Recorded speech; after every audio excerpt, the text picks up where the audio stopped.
కుమార్ రెడ్డి గారు కానివ్వండి, తర్వాత పిసిసిగా రేవంత్ రెడ్డి గారు కానివ్వండి, వర్కింగ్ ప్రెసిడెంట్లుగా మేము కానివ్వండి, మేమందరము ఆనాడు ఆ 10 ఏళ్ల కాలంలో కేసీఆర్ గారిని వారి కుటుంబ సభ్యులను తిట్టడానికి అనేక కారణాలు ఉన్నాయి.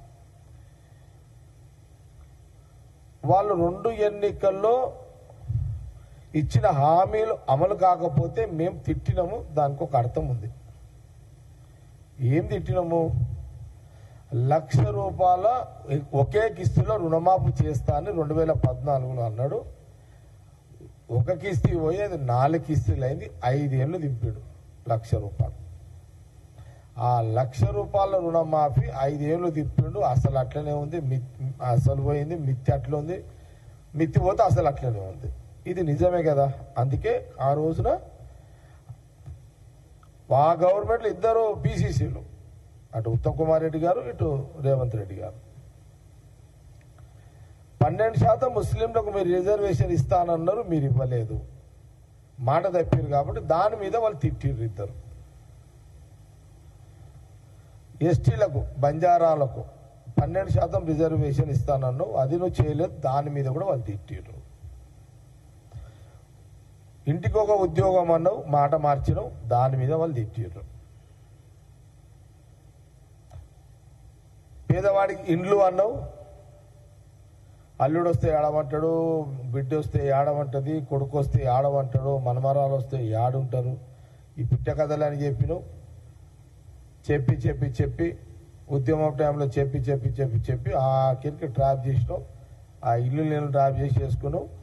నువ్వు డబల్ ఆ ఇండ్లు దిక్కు లేదు, పైసలు. దాని తర్వాత డబల్ బెడ్రూమ్లు అని దాన్ని పెద్ద తాజ్మహల్ తిరిగి కట్టి దాని చుట్టూ తిప్పినావు అందరు. ఎక్కడ చూస్తే పెద్ద గట్టిండు. అది దాని చుట్టూ ఒక 5-6 ఏళ్ళు ఆ బూజు పట్టిపోయినాయి బిల్డింగ్లకు. దాన్ని ఎన్నిసార్లు దులిపిండు, మళ్ళీ ఎన్నిసార్లు దానికి కలర్ కొట్టిండు. ఇట్లా పైసలన్నీ వేస్ట్ చేసిండు కేసీఆర్ గారి కుటుంబం. ఇది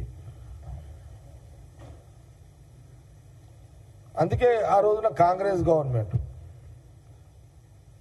ఆ రోజున సిఎల్పిగా బట్టి విక్రమార్క కానివ్వండి, శ్రీధర్ బాబు గారు కానివ్వండి, నేను కానివ్వండి, సీతక్క కానివ్వండి, వీరన్న ఉండే ఎమ్మెల్యే ఉండే ఆయన కానివ్వండి, అంతకుముందు 2014 తర్వాత కోమటిరెడ్డి వెంకటరెడ్డి కానివ్వండి, లేదా సంపత్ కానివ్వండి, వాళ్ళని నిలదీస్తే వాళ్ళని మొత్తానికి సస్పెండ్ చేసి పడేసిండు, అసెంబ్లీకి రాకుండానే చేసి పడేసిండు.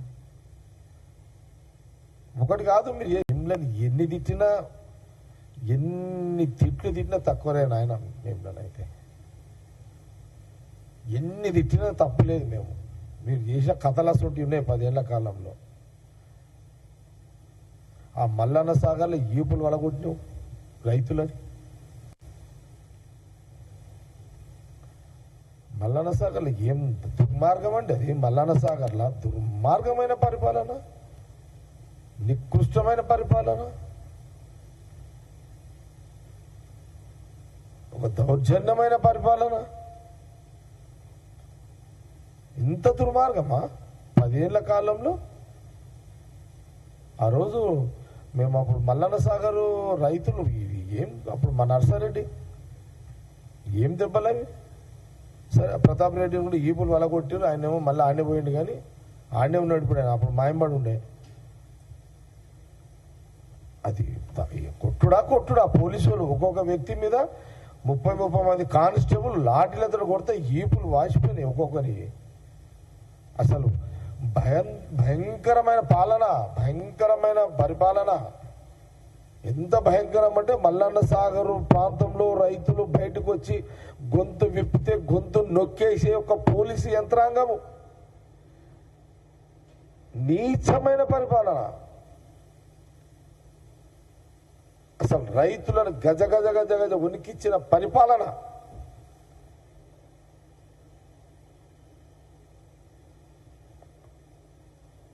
వాళ్ళ గొంతు విప్పుకుంటే కలెక్టర్లు అయోమయం. ఏ కలెక్టర్ ఎక్కడున్నాడో గతి లేదు, ఏ ఎస్పీ ఎక్కడున్నాడో గతి లేదు. ఆ మల్లన్న సాగర్ ఇష్యూలో ఎంత అన్యాయం అండి, ఎంత దుర్మార్గము. మల్లన్న సాగర్ రైతులు గొంతు విప్పి మాకు నష్టపరిహారం వస్తలేవు, డబ్బులు వస్తలేవు, ఊళ్ళు కాల్ చేస్తున్నాము, ఏడ బతకాలి, ఇల్లు లేవు. ఆ రోజున జిల్లాలో నేను కానీ దామోదర్ రాజనరసింహ గారు కానివ్వండి, కోర్టుకు పోవడం కానివ్వండి, లేకపోతే అప్పుడు రేవంత్ రెడ్డి, ఉత్తమ్ కుమార్ రెడ్డి గారు, ఈ టీం అంతా, ఆ జిల్లా టీం అంతా మేమంతా రైతులకు అసలు ఊళ్ళలో పోతే అది పగలిపోతే చీకటి రోజులుగా ఉండేది. అసలు పగలు పోతే అసలు రైతులు ఊర్లో ఉన్నారా లేరా అయోమయం. మల్లన్న సాగర్ కింద భూమి పోయిన రైతులందరూ.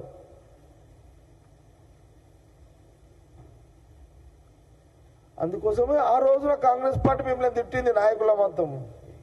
అందుకే తిట్టినాం ఆ రోజు.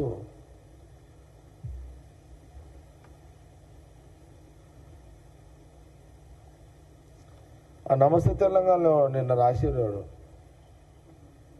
నిన్న పేరు చెప్పలేదు అలా, మెదక్ జిల్లాలో ఒక నాయకుడు నమస్తే తెలంగాణ పేపర్లో ఓ నాయకుడు ఒకరోజేమో 1300 కోట్లని రాశాడు, 13,000 కోట్లని రాశాడు. అరే ఏమన్నా అర్థమున్నా అదరా నాయన మీ పత్రికకి, ఏమన్నా బుర్రున్నా అదరా మీకు? నమస్తే తెలంగాణకి ఏమన్నా ఆ రాష్ట్రానికైనా బుర్రుందా? ఏడైనా 100 ఎకరాల ల్యాండ్ అక్విజిషన్ చేస్తే 1300 కోట్లు 13,000 కోట్లు వస్తాయి భయ్. చెప్పుండి భయ్ మీరు ఎవరన్నా. ఆ రాష్ట్రానికి తెలివి లేదు, ఆ రాష్ట్రానికి తెలివి లేదు, ఆ పేపర్ ఎడిటర్ వానికి తెలివి లేదు, ఆ నమస్తే తెలంగాణ ఎడిటర్కి ఆనికి బుర్ర లేదు. ఏం పేపర్ పెట్టిర్రా నాయన మీరు? నిన్ననే చూసిన నేను పరిశీలన 13,000 కోట్లు ఏందిరా నాయన? ఆ జిల్లా నాయకుడు 13,000 కోట్లు వస్తాయంటే వస్తే మంచిది. యాడికే చేస్తారా? ఏం పిచ్చా ఏం లెక్క? మీ అయ్యాన్ని మీ ఖాందాన్ని కొట్టినాడు వస్తాయనుకున్నారా నాయన? ఏమనుకుంటారు నాయన మీరంతా? ఎంత పేపర్ మీద అయితే రాసుడేనా? అధికారులు సార్ ఇది రిపోర్ట్ అడుగుతారు, వాడు రాసుడు అంతే ఉంది, ఈ అధికారులు ఆడు కూడా అంతే ఉంది. ఆ నమస్తే తెలంగాణ టీఆర్ఎస్ పత్రిక, అది ప్యూర్ వాడి ఇంటి పత్రిక. వాడు వాడు వంగితే వంగిన రాసుకుంటాడు, గీకితే వాని పత్రిక, వాళ్ళ పత్రిక అది.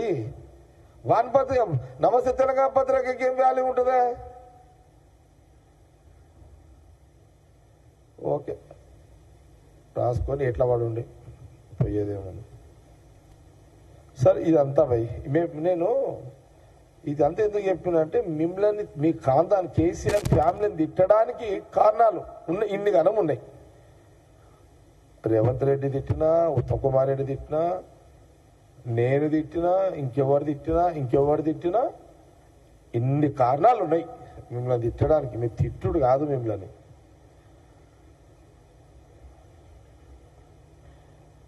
మీకు ఎసుంటి పరీక్ష పెట్టాలంటే ఆ భూమిలో బాడినంత వాతి పెట్టి ఆ తలకాయ ఒక్క డిషం పాముని ఇవ్వాలి, చక్కగా అవుతారు వీళ్ళు.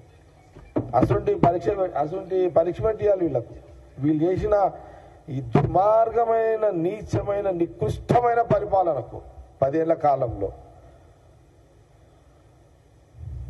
అది ఆడ ఇందిరా పార్క్ దగ్గర ధర్నాలకు ఛాన్స్ లేదు, కలెక్టర్ ఆఫీసులో కూడా ధర్నాలకు ఛాన్స్ లేదు. తెలంగాణ టైంలో ఆయన వాడుకున్నారు, కోదండరాంని మంచిగా వాడుకున్నారు. తెలంగాణ రాగానే ఆయనను గాలికి వదిలేసారు. ఆయన ధర్నా చేస్తుంటే ఆయనకే దిక్కులేదు. తెలంగాణ సాధనలో చేసి పెట్టిన కోదండరాం గారికే తెలంగాణ వీళ్ళ మీద ఏదైనా ప్రభుత్వం మీద కొంత చెప్పాలంటే ఇంద్రపారిదం లేదా? చేసి మా కన్వీనర్ సరే ఇది అయిపోయింది, మా సంగతి చెప్తానండి. మేము చేసి చెప్తాం.